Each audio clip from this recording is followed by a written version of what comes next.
mark, maybe. Cool. So, yeah, you mentioned how there was, like, this dynamic where organic food sort of seems like this, like, big, white colonial project. Like, do you think that... I shouldn't say colonial, but yeah, maybe it is. Sorry to put words in your mouth. No, that's okay. But, yeah, do you think that there are,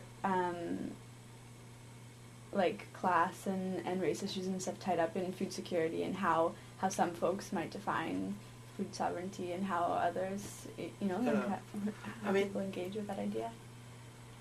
For some reason, I've never read that much about food politics issues. But definitely one common thing you'll have, like, you know, environmentalists do sometimes reflect, you're like, get all these environmentalists, but how come everybody's white? You know, and that is often the case. And some kind of strains of food politics are part of environmental movements, part of those environmental movements that ask that question. So, and like I teach a class about the history of the idea of nature, and nature itself as a category has been produced in relation to histories of colonialism and racism. Or histories of colonialism and race, including processes of racism. So, in a way, it's not surprising that, like histories of environmentalism are very tied up with histories of racism, and many early environmentalists and their visions of nature and environment were connected to their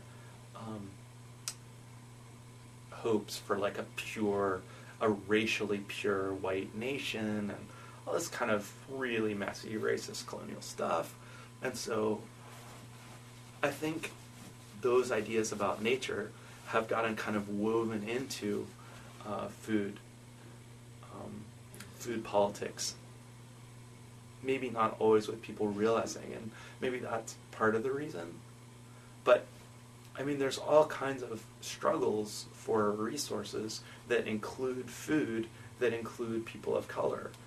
So maybe it's the way in which certain environmental struggles are framed that frame out, or that frame in lots of white people. But anyway, it's probably more interesting to talk about this in terms of my garden than in terms of a scholarly area that I don't really know that much about. Certainly the food politics angle, I do know something about the nature part. But, I mean, this community garden is certainly not a like white space. I mean, I think it's very much a part of the Filipino community, and the way in which the Filipino community kind of makes space in the city. And I think it's a really valued space.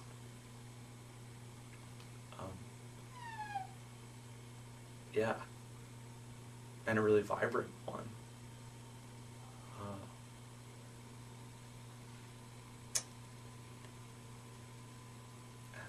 Yeah.